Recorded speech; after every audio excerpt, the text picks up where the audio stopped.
Welcome to my YouTube channel SKD official. मैं शांतनु कुमार दुरिया आपको एसकेडी ऑफिशियल में स्वागत करता हूं। तो वीडियो को स्टार्ट करने से पहले जो भी इस चैनल से नए जुड़े हैं कृपया करके सब्सक्राइब ज़रूर कीजिएगा और वीडियो पसंद आने पर लाइक कीजिएगा। तो चलिए इस वीडियो को हम स्टार्ट करते हैं। आज हम पढ़ने जा रहे हैं क्लास 9th का मोमेंट्स बुक का चैप्टर 1 द लॉस्ट चाइल्ड। तो मैं इसको एक बार पढ़ देता हूँ, उसके बाद आपको समझाऊंगा। A child goes to a fair with his parents.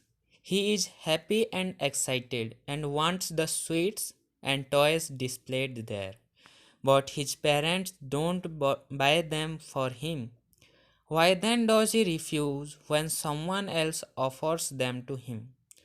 तो यहाँ पर इस चैप्टर का स्टार्टिंग में लिखा है a child goes to a fair with his parents, मतलब एक बच्चा उसके पेरेंट्स के साथ एक फेयर में गया था।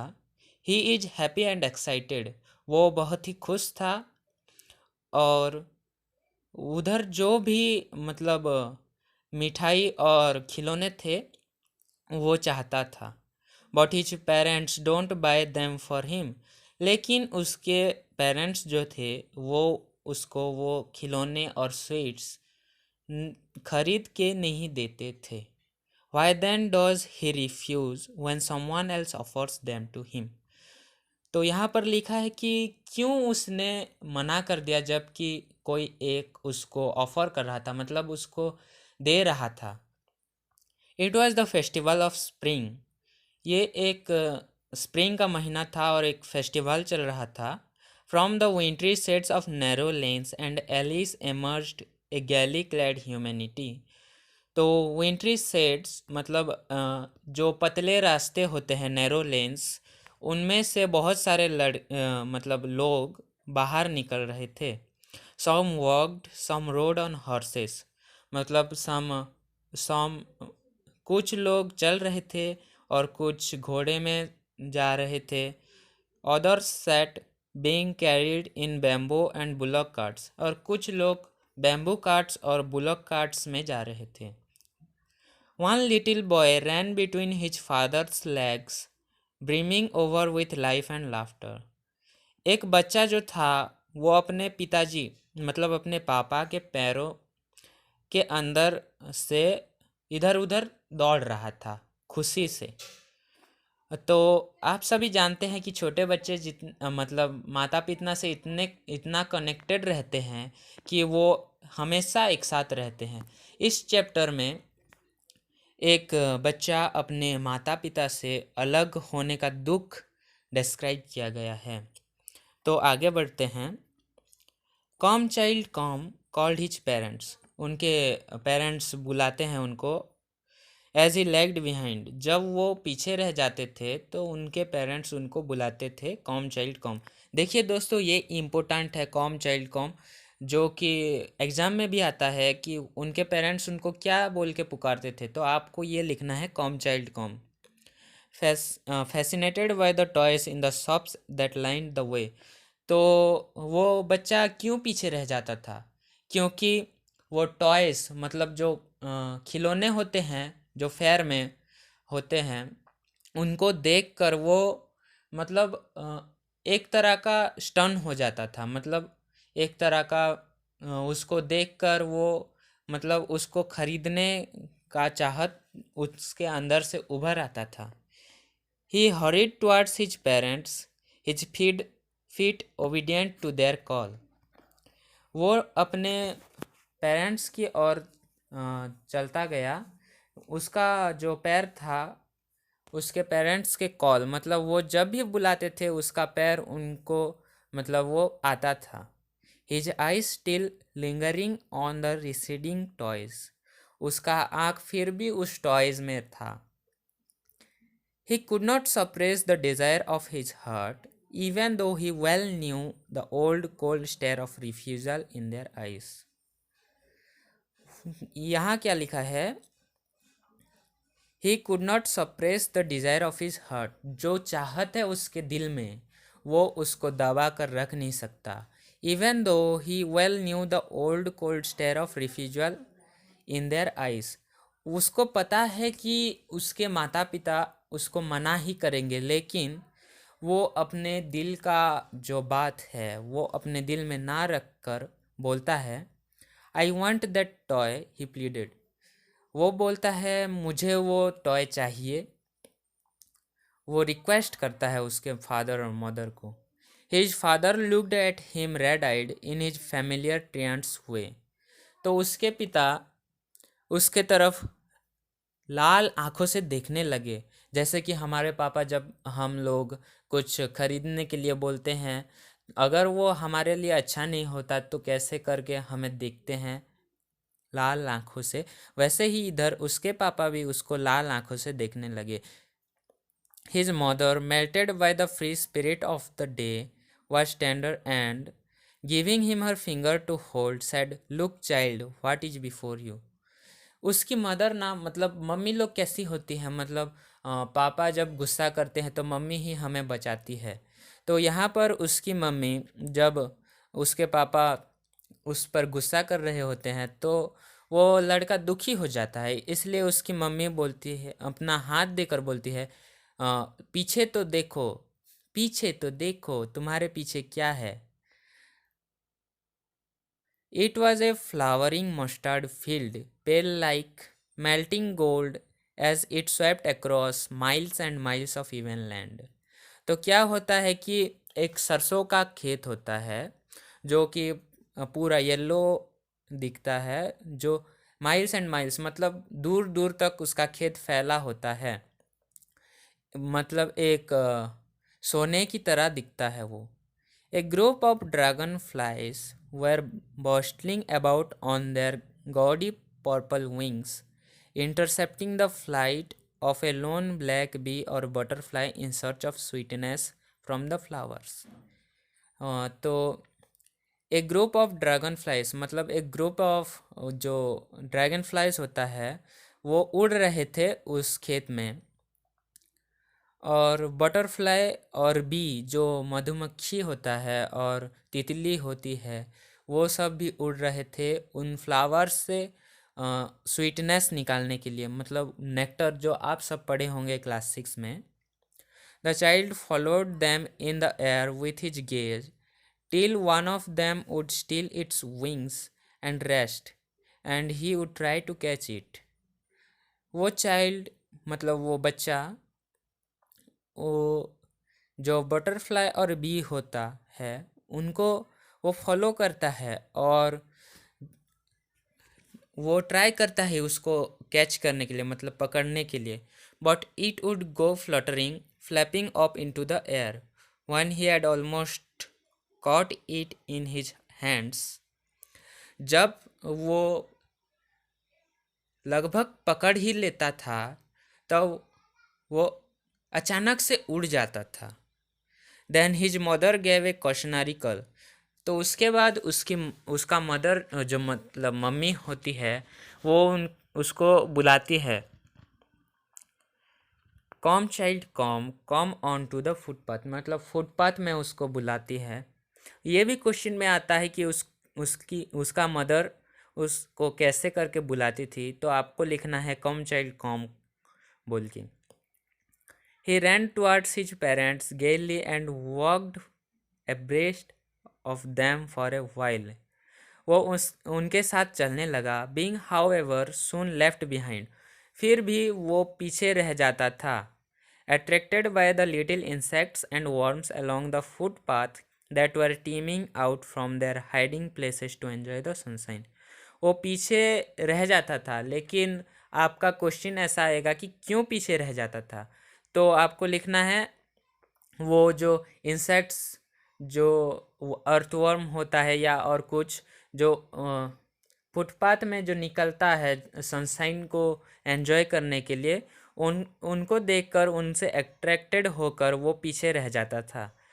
Come child come, his parents called from the shed of a grove where they had seated themselves on the edge of a well. तो उसके पेरेंट्स फिर उसको बुलाते हैं कॉम चाइल्ड कॉम कह के, जो कि एक ग्रोव में बैठे हुए थे, एक कुएं के एज में। एज का मतलब आप सब जानते ही हैं, ही किनारा, एज का मतलब है किनारा। ही रैन टुवर्ड्स देम, वो उनकी तरफ दौड़ने लगा। A shower of young flowers fell upon the child as he entered the grove, and forgetting his parents he began to gather the raining petals in his hands. A shower of young flowers मतलब एक जो पेड़ में नहीं होता है flowers, वो उसके ऊपर गिरने लगा और वो उसको कलेक्ट करने लगा। और उसके माता पिता को भूल के, मतलब वो जब बुलाए थे उसको, तो वो भूल गया कि मेरे मम्मी पापा मुझे बुलाए हैं, और वो उन फूलों को कलेक्ट करने लगा। But lo, he heard the cooing of doves and ran towards his parents shouting, the dove, the raining petals dropped from his forgotten hands. जब वो पेटल्स को कलेक्ट कर रहा था, मतलब फूलों को कलेक्ट कर रहा था, तभी डॉब्स तभी एक ग्रुप ऑफ डॉब्स मतलब कई सारे पंछियाँ उसके ऊपर से आवाज़ करते हुए चली जाती हैं। तो वो मतलब सरप्राइज हो जाता है, डर जाता है थोड़ा, लेकिन उसके बाद वो देखता है कि ये तो डॉव है बोल के, और वो चिल्लाने लगता है द डोव बोल के, और उसके पेरेंट्स के पास जाने लगता है। लेकिन उसके हाथ से, जो उसका हाथ है, यहाँ पर फॉरगॉटन हैंड्स लिखा है, मतलब वो भूल जाता है कि उसके हाथ में कुछ पकड़ा है। वो क्या था? रेनिंग पेटल्स, जो फूल था वो पकड़ा था। लेकिन डॉव को देखकर वो दौड़ने लगा और उसी वक्त उसके हाथ से वो फूल छूट गया। Come, child, come, they called to the child, who had now gone running in wild capers round the banyan tree, and gathering him up, they took the narrow, winding footpath which led to the fair through the mustard field. तो दोस्तों, यहाँ पर ये कहानी start होता है जब वो द डोव कह के चिल्ला रहा था और इधर उधर दौड़ रहा था। उसके पेरेंट्स उसको बुलाए और कहे, कॉम चाइल्ड कॉम बोले, जो कि बनियान ट्री का जो वाइल्ड कैपर्स मतलब जो घने बनियान ट्री में घुस जा रहा था। तो वो एक नैरो नैरो मतलब पतला वाइंडिंग फुटपाथ से जाकर वो फेयर को गए। मस्टर्ड फील्ड से वो फेयर को गए फुटपाथ से। As they neared the village, the child could see many other footpaths full of throngs converging to the whirlpool of the fair, and felt at once repelled by the confusion to the world he was entering. जब वो गांव के पास आए तो वो बच्चा कई सारे फुटपाथ्स देख सकता था, जो गलियां होती हैं वो देख सकता था कि वो कवर हो जाए हैं, मतलब गए हैं, लोगों से वो भर गए हैं। वो फुटपाथ्स भी फेयर को जाता था। And felt at once repelled and fascinated by the confusion of the world he was entering. और वो रिपेल्ड मतलब हम लोग पढ़े हैं मैग्नेट सेम साइड को रिपेल करता है, तो वैसे ही वो भी अपने आप को वैसा महसूस कर रहा था उनके आवाज़ से। A sweetmeat seller hawked gulab jamun, rasgulla, barfi, jalebi at the corner of the entrance, and a crowd pressed round his counter at the foot of an architecture of many colored sweets decorated with leaves of silver and gold. तो एक sweet meet seller जो कि वो entrance में था, मतलब जहाँ से हम जाते हैं। आप सभी लोग फेयर को गए होंगे, मुझे जैसा लगता है। हम जब फेयर को जाते हैं तो वहाँ पर बहुत सारे दुकान रहते हैं। वैसे ही यहाँ पर एक स्वीट मीट सेलर मतलब एक मिठाई का दुकान वाला है, जो कि मतलब आवाज़ दे रहा है गुलाब जामुन, रसगुल्ला। जैसे जो लोग हॉक करते हैं, मतलब चिल्लाते हैं अपना सेल करने के लिए, वैसे ही ये स्वीट मीट सेलर हॉक कर रहा था। वो क्या बोल रहा था? गुलाब जामुन, रसगुल्ला, बर्फ़ी, जलेबी। आपको ये सब याद रखना पड़ेगा, ये सब भी एग्ज़ाम में आता है। तो क्वेश्चन ऐसा आएगा कि ए स्वीट मीट सेलर क्या बोलता था, मतलब क्या बोल के हक करता था। तो आपको लिखना है गुलाब जामुन, रसगुल्ला, बर्फ़ी एंड जलेबी। तो एंट्रेंस में वो शॉप था और एक क्राउड ऑफ पीपल उसकी तरफ दौड़ने लगे, क्योंकि हम सबको मिठाई पसंद है। तो आप सभी अपने कमेंट हमारे कमेंट में ज़रूर कीजिए कि आपको कौन सा मिठाई पसंद है। वो मिठाई सब जो था वो बहुत से कलर में था, और वो चाइल्ड मतलब वो देख सकता था कि वो मिठाई डेकोरेटेड था सिल्वर, मतलब जो सिल्वर कलर का मिठाई नहीं होता है वैसा, और गोल्ड कलर का वैसा था। The child stayed open eyed and his mouth watered for the barfi that was his favourite sweet. वो चाइल्ड जो बच्चा था वो सब को देखने लगा आँख खुले करके, मतलब खुले आँख जो अब हम देखते हैं कुछ, मतलब हमें कुछ पसंद है तो हम कैसे देखते हैं वैसे ही देखता था। और उसका माउथ मतलब उसका मुंह जो है पानी हो गया था पूरा, मतलब लालच से। वाटर्ड फॉर द बर्फी, मतलब वो बर्फी के लिए उसका मुंह जो है पानी हो गया था, जो कि उसका फेवरेट मिठाई था। आई वॉन्ट दैट बर्फ़ी, उसने बोला मुझे वो बर्फ़ी चाहिए। ही स्लोली मरमर्ड, यहाँ पर मरमर्ड का मीनिंग है मतलब धीरे से बोलना, जैसे कि मैं अभी बात कर रहा हूँ वैसे ही। आई वॉन्ट दैट बर्फ़ी ऐसे बोला वो।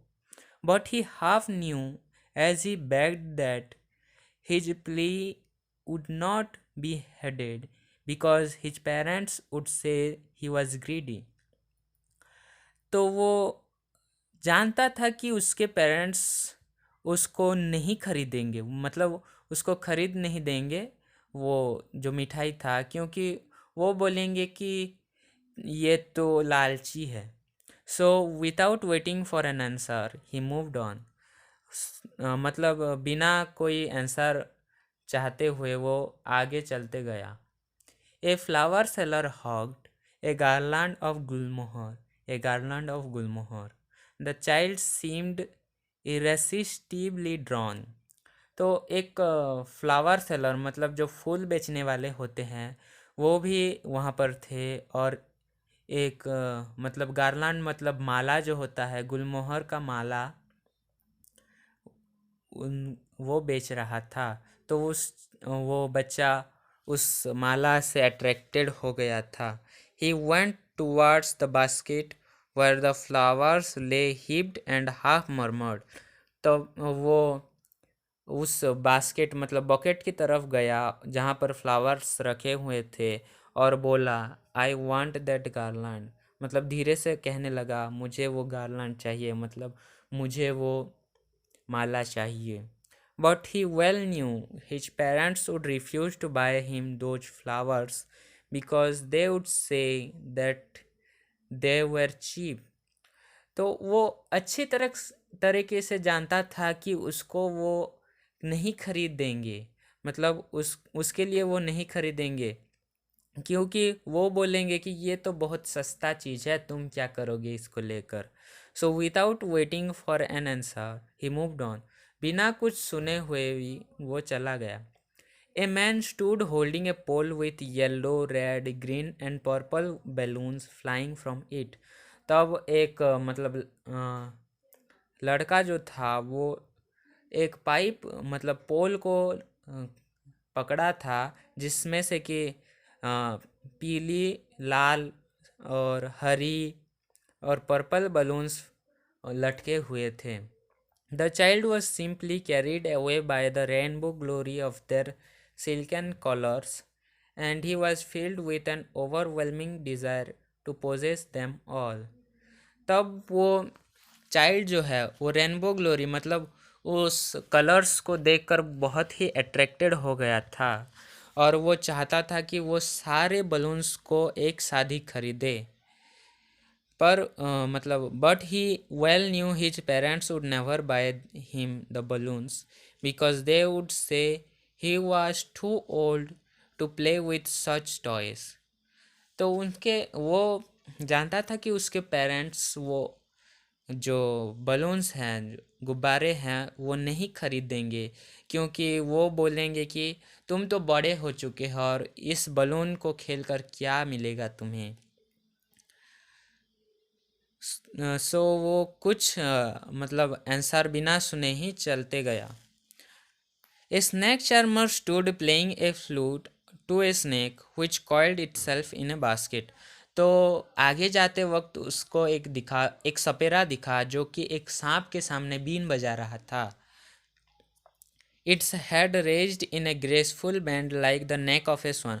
मतलब उसका जो हेड होता है, उसका सर होता है, वो एक स्वान की तरह, मतलब एक हंस की तरह हुआ था। While the music stole into its invisible ears like the gentle rippling of an invisible waterfall.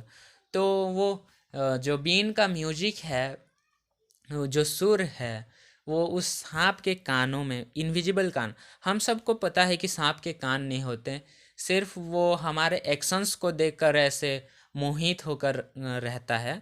तो इनविजिबल ईयर्स मतलब वहाँ पर, यहाँ पर कहा गया है कि उसके कान नहीं हैं। Gentle rippling of an invisible waterfall मतलब एक वाटरफॉल आप लोग देखे होंगे, उसका जो पानी जैसा बहता है वैसे ही उसके कान में वो म्यूजिक जा रहा था बोल के यहाँ पर लिखा गया है। The child went towards the snake charmer, वो उसकी तरफ जाने लगा, but knowing his parents had forbidden him to hear such coarse music as the snake charmer played, he proceeded further. जब वो उधर जाने लगा, उसको याद आया कि उसके पेरेंट्स लोग मना किए हैं उसको कि ऐसे ख़राब म्यूजिक, जो अनप्लीजेंट म्यूजिक है, वो सुनने के लिए मना किए हैं। तो वो आगे बढ़ता चला गया। There was a round about in full swing, man, women and children carried away in a whirling motion, shrieked and cried with dizzy laughter. The child watched them intensely, then he made a bold request. I want to go on the roundabout, please father mother.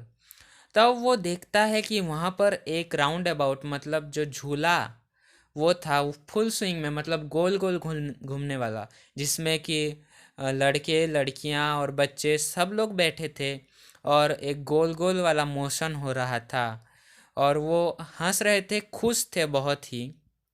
आप सब बैठे होंगे उसमें। The child watched them intensely and then he made a bold request. तब वो child उनको देखते रहा और एक बोल्ड रिक्वेस्ट मतलब एक बोल्ड रिक्वेस्ट करने लगा। I want to go on the round about, मैं उस राउंड अबाउट में जाना चाहता हूँ, प्लीज़ फादर मतलब मदर। वो प्लीड करने लगा, उसको उस राउंड अबाउट में जाना ही था। तो थैंक यू दोस्तों, अगर आपको इस वीडियो अच्छा लगे तो प्लीज़ लाइक कर दीजिएगा और कमेंट में आपको इस वीडियो कैसा लगा वो बता दीजिएगा। तो ये था द लॉस्ट चाइल्ड का फर्स्ट पार्ट। उसके बाद हम पढ़ेंगे उसका नेक्स्ट पार्ट, जो कि मैं अपने अगले वीडियो में बनाने वाला हूँ कि कैसे एक आदमी आता है और उस बच्चे को मनाने की कोशिश करता है। Thank you everyone.